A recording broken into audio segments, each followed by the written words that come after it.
So who am I, and or who are we? So I'm the co-founder CEO of Axioned. I've been working with teams to deliver digital and web-based projects for the past 20 years. Yes, that puts me in my mid-40s, and I've been working for 20 years. Axioned is pronounced Axioned. We design and build digital user experiences and tech products that give life to new ideas and businesses. And we take action, hence the name, on our clients' digital ideas, visions, and goals.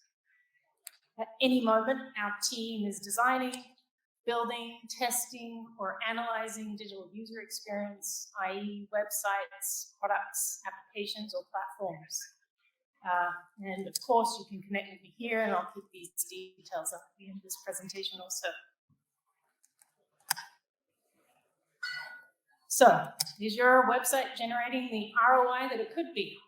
I think it's always helpful to go back and revisit commonly used terms like ROI. So what is ROI? I know you all know this, but let's just revisit it again. Well, return. And return, the ultimate measure of return is income, typically revenues and sales. What is investment? The ultimate measure of investment is all the costs required to generate that return. And don't forget, time is money. I'm sure you all know that. So why question investments and actions through the lens of ROI? Well, your business's growth and returns is dependent on the decisions that you make about where to invest your time and money. And either you're an owner of a business or an employee of your business. And if you're an employee of your business is obviously looking to grow. They need to ensure that you get your salary and you get your salary increases. So as an employee also, it's in your best interest to ensure that your business grows. Not everything can be done by everyone all at once. And disciplined and consistent prioritization through the lens of ROI is key. And on this note, and again, Tina touched on this also, we live in a world of competing distractions, and this situation that we see right now is only going to increase as technology evolves at a faster pace. It's only going to exponentially increase. So it's only going to get noisier. It's only going to get more challenging to decide where to focus your attention. So I think it's a great practice to develop the discipline on constant prioritization. It's a muscle worth strengthening now. Questioning priorities and actions through the lens of ROI increases your ability to achieve your desirable ROI versus not questioning it or not analyzing it all.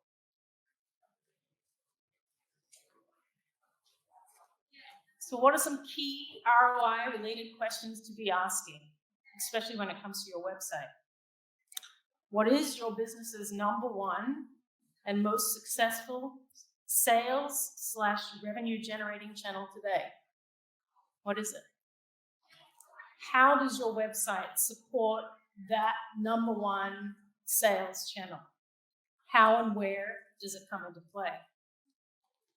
If you wanted to turn your website into a revenue generating engine, what's the investment or scale required to do so? And what ROI data do you have or can you see on competitors who have made such an investment?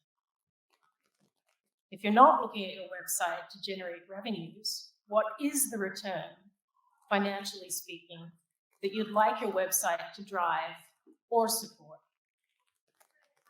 And these are questions to ask, not only amongst yourself, of course, but with your team. They're tough questions, and it's worth having these tough conversations. And on that note, I think what's something I observe quite frequently is in the workplace, I think there are many of us with different styles when it comes to having tough conversations. And if you're someone like me who has had to learn on working with conflict avoidance, work on it. Because again, as the noise increases with the decisions that you make, you're going to have tougher conversations at work, learning how to have conflicting conversations and conflicting opinions with your teammates, and learning how to manage that conflict is really key. So to help you ID, this is the next slide. Oh, nope, this one. To help you ID actionable and revenue-related KPIs for your site that you and your team should measure and work toward, it's helpful to do the following. It's helpful to categorize. What is your site? There are many categories of sites, but it's helpful to categorize these sites because someone has most likely been there, done that with respect to your website category and figured out what are the KPIs, the actionable KPIs for a website within your category. You also get to choose out of those websites for the category that your website falls into, which KPIs you're going to focus on and why. And I recommend formalizing a schedule and process for discussing and actioning your chosen KPIs and frequently revising and rebroadcasting your website's category and priority KPIs. I want to take a moment to discuss what we've covered so far. I'm interested in the audience sharing and getting into a bit of Q&A right now with respect to the actions and investments that you're considering right now for your website, what ROI challenges you might be having with respect to your website, what conflicting decisions you might be having within your team with respect to the investments and the return that you're getting from your website. So if I could get the support for anyone who has any questions or thoughts that I might have prompted so far with respect to the content that we've gone through.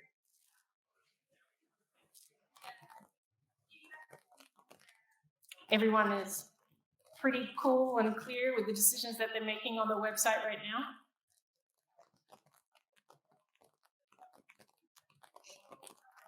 No one has any challenges.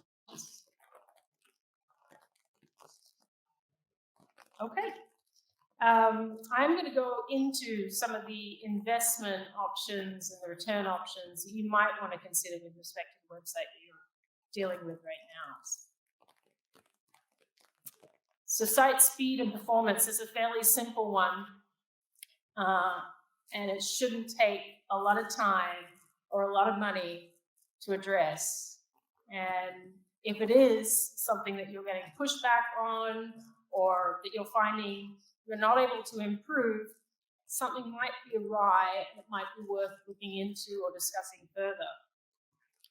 But obviously, as you can see here in terms of the graph on the left side of the screen, the bounce rate increases the longer it takes for your site to load.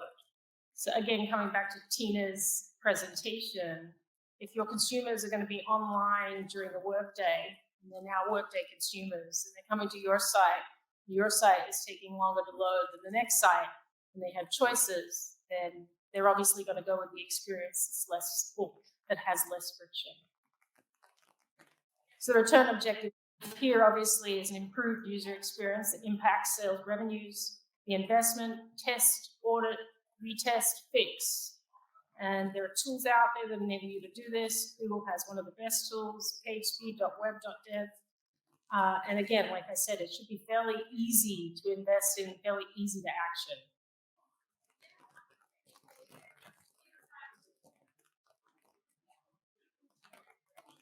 Another action or investment option that you have is with respect to your tech stack and infrastructure. And you have multiple choices here. You have multiple platforms when it comes to content management systems. You have multiple platforms to choose when it comes to e-commerce platforms. There are DXPs, digital experience platforms, and there are many, and they're on a broad spectrum of cost scales. So there are also multiple cloud tools that you could be using that could be part of your infrastructure, and there are multiple tech skills. And the reason I rank tech skills as well, because you might choose a platform that's associated with a tech skill that is very limited in the marketplace. There might not be a lot of resources out there. And if you make that decision today, you need to be aware of what that's setting you up for the future in terms of ongoing investment. It is more difficult, it's a supply-demand issue. It's more difficult to find resources where there's less volume. Does the return outweigh the investment? So given the multiple options and cost variations and the size and scale of your business, you need to really consider your scale goals with respect to what you're going to invest in. There is an image to the left, and that image to the left is a great video. I think it's Steve Jobs at the Apple conference in 1997, where someone really challenges him with a tough question about the technology behind Apple, and he answers it from a customer experience perspective. So his advice was to start with the customer experience and work backward to the technology. And again, I would say that here as well. When you're choosing a CMS or an e-commerce platform or a DXP, you need to be looking at it from the perspective of how quickly can you make user experience changes for the front-end user, and you have admins, obviously, within your business who are also making those changes. How quickly can they make and deploy those changes as well?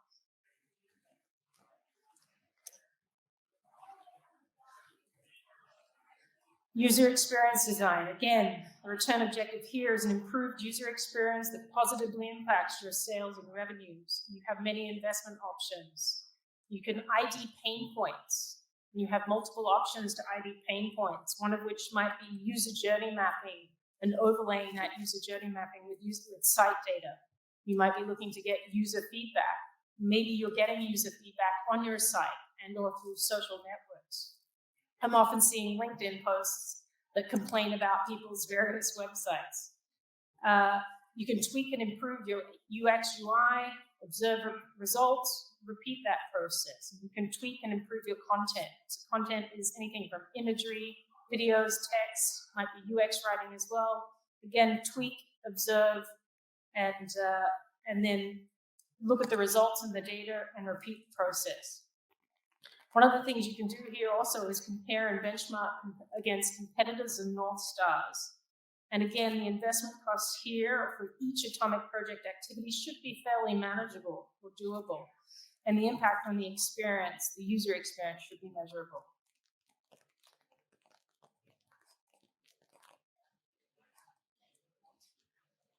Data analytics.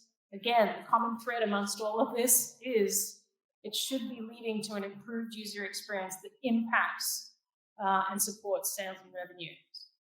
Your investment options are many. You could be looking at various data tracking tools and platforms. They might be dependent on the tech stack or infrastructure that you've chosen. Most often, or more often than not, there's Google Analytics there. And obviously, there's been a lot of changes with Google Analytics this year, and so that's a big conversation. And another investment option you have here is actually doing data analytics and looking at the trends and doing the reports. So does the return outweigh the investment here? If you're using data to drive actions related to improving the user experience, and those actions lead to better results with your KPIs and returns, yes. And the return should outweigh the investment that you're making, of course. But be careful about discussing data for data's sake. A lot of people love getting into data these days. But again, be careful about discussing this data for data's sake. And I really like this quote from Nassim Taleb, who wrote Black Swan.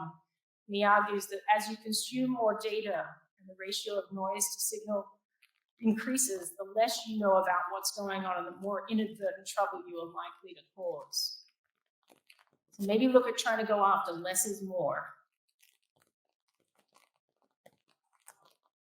In summary, some of the things I've gone through today is, so what are some of the website action and investment options? So user experience improvements, site performance speed improvements. You could be looking at your tech stack and infrastructure in terms of what you have right now and how that's supporting the user experience and whether or not it could be maintained and enhanced much more efficiently and effectively. You have site reliability with respect to the prevention of downtime and hacks. You have data analytics. And you have, obviously, the ongoing goal of frequent action and investment prioritization, reviews, and decisions. Now I might try and see if there's any more questions with respect to the investment options that people have with their website and the returns that they think that they might be getting on their website. I was having a conversation with someone outside before I came in here today with respect to how easy it was for them to be able to make changes to the current website that they had. And just knowing what is the CMS or what is the platform that you have today that's supporting that or stopping you from doing those changes frequently. I think it's really helpful if you're in the marketing team or digital marketing team to know that and to be asking those tough questions of your team members. If something doesn't seem to be able to be done very easily, something, again, could be awry with respect to the setup that you have. But again, you have to look at making those decisions through the perspective of ROI. Any questions?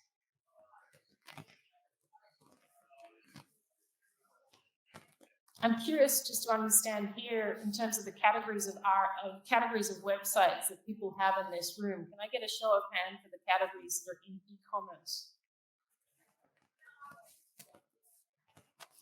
And can I get a show of hands for the categories that might just be content-related sites, publishing, news, blogs? Show of hands for brochureware or branding sites. Show of hands for SaaS platform or marketing sites.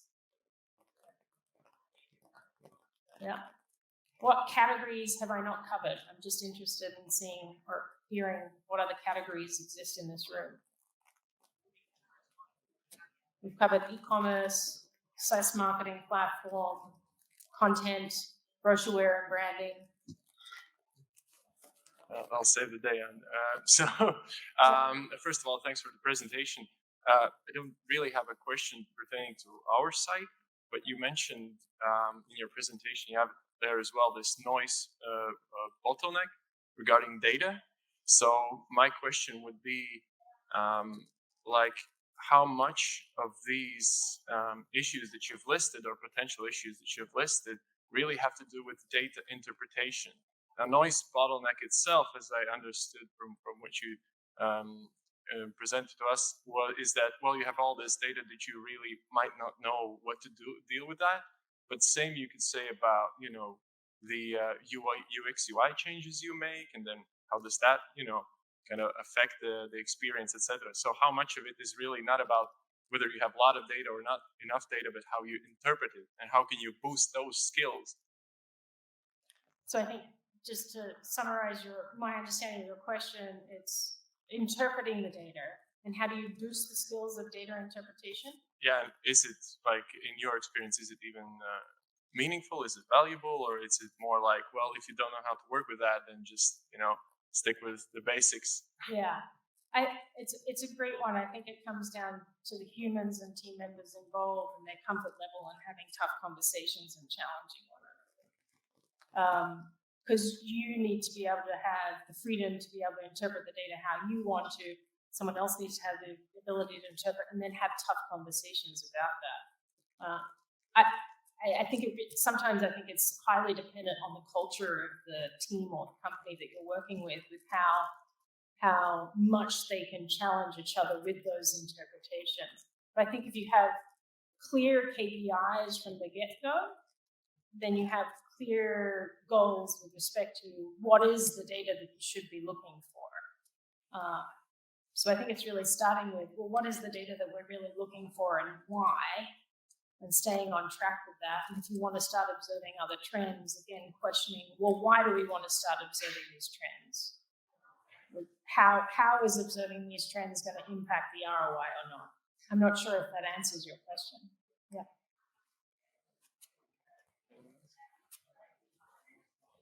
Okay, I got a follow-up. Sure. I got a follow-up. Let's have a nice conversation right here. Okay. So, from what you presented, so let's talk a bit about your business. What you have done for 20 years is just like crazy impressive, right? So you can help a company, look at what they're using right now. You mentioned the tech stacks. You mentioned, okay, so what the data that you're looking at, the types of experiences, go through that and kind of consult on it, how to improve on it. Correct? What we Axioned do? Yeah.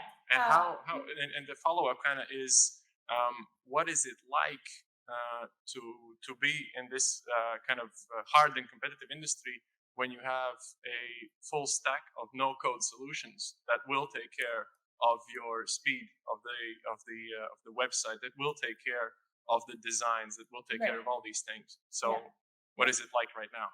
So we are a predominantly open source team. So we do work with a lot of open source tools. So what is it like right now for someone in my industry offering these services? Look, I find it fun. It's always fun. For us, it's really about developing deep client relationships and then trying to help them with respect to all aspects of their website or their platform or their product. What we get involved in with respect to user experience or data analytics or the tech infrastructure is really dependent on what their need is. We might only get involved with the website and the tech infrastructure, or we might only get involved with the data analytics, or we might only get involved with user experience. We try and do all, but not necessarily for every customer. It's not necessarily all of it. There are different nuances at play. It's a fun industry to be in. You get to observe a lot of different scenarios. And again, one of the things I think is really challenging it from an outsider for looking in, especially for our bigger companies, is that they're big and it's hard to be able to move quickly. And sometimes there are siloed decision makings. You're all a room of marketers, right? I think sometimes the decisions that get made about your website might be made by the tech team. And I think sometimes there's fear with respect to asking the tech team, or there are all those things I find really fascinating to watch from the outside. And we try and help where we can with respect to respecting those nuances as well. Again, I'm not sure if I answered the question that you're after. But yes. Yeah. Thank you. Yeah, that's fine. Yeah, thanks a lot for the insights. What I was wondering about was, looking at those different actions you proposed, being active in the world of SEO myself, for example, when we were having a client and telling them improved page speed, the question is always, okay, what will this mean in euro? And we just can tell them we can't, because there are 20 other measures we are carrying out simultaneously. So how are you cleaning the data to really have a clear view on the ROI, for example, of site performance and page speed? I didn't capture everything, but I think I captured the main parts. Look, I'm used to doing lots of Zoom calls where you can't, so you have to. I think you're like, how do you convince a client about the ROI of improving their page speed? Yes and no. No, it's more about how are you really isolating the data, for example, when it's about the page speed, etc. So how do you really get a clear view on the data about the ROI of a specific measure when there are several other measures being carried out at the same time? So I think you're saying, okay, you have these KPIs that you have, and then how do you create clarity between them, or how do you silo them? Yes, so how do you break them down into the real ROI, which in the end is euros or pounds or dollars or whatever? Yeah, I don't know if I can answer that question, honestly. I think just continue to keep working towards the end goal. I think don't ever give up on trying to translate it into dollars and cents. And I think sometimes just having, again, conflicting conversations with team members in order to get there, to try and get to those answers. But I think a lot of the data work that I see happening, that sometimes we get involved in, sometimes we're consumers of, with respect to the actions that we need to then take. Like our actions are then measured based on a client's data team. But I think a lot of the data is just presented and pushed out there and published, but not necessarily discussed and questioned. So making time to discuss and question the data, I think, is as important, if not more important, than just measuring the data. And again, having this relentless pursuit towards trying to translate it into, well, what does that mean in terms of direct revenue impact, or how is it supporting the revenues that we're trying to drive?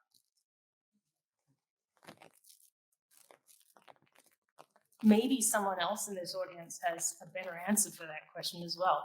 The one thing I love about these conferences is obviously there's a lot of brilliant minds in this room. So if anyone has an answer they'd like to give anyone that asks the questions, please do. Thank you for your presentation. Something we do every day as a company, and you did not mention, is make digital content available in multiple languages. Is this something you consider a priority in helping companies improve their ROI? I don't know if I can give you a direct answer for that. I think it depends on who's your user and consumer and how are you helping them make a purchasing decision. How does translating the content into multiple languages help with respect to the decision that you want them to be making? Is this a supporting tool, or is it actually going to lead to that? But I'm not sure if I can give you a clear-cut answer to that, I'm afraid. Thank you. Again, maybe there's someone else in the room who can.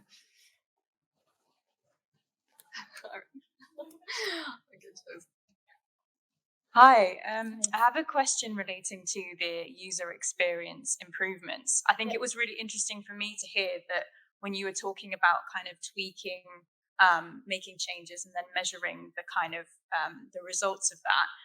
I think I've got a manager who's very much always in the A/B testing mentality. So I'm just interested to hear, would a kind of like just roll out one and then measure the kind of performance change be your default recommendation, or what do you see as being the kind of the most efficient way to kind of make these improvements or measure the results of changes that you're making? I think it's dependent on the team and the people doing the rollout and the testing and the observation and then the action. How much bandwidth do they have to be able to look at two at once and then make decisions based on that? So I think if the humans involved would find it easier to do one, observe, and then tweak versus two at once, I think it's really up to the team to decide kind of what's their best approach. Again, because it comes down to making time to discuss the results. And there's bandwidth and humans required to do that. That's really helpful. I'm actually going to use that with my boss because our capacity is very if it's just constrained. You have to decide, well, what are you comfortable with doing? And what will you be able to put all your effort into? So, I want to come back to this whole test, observe, and learn.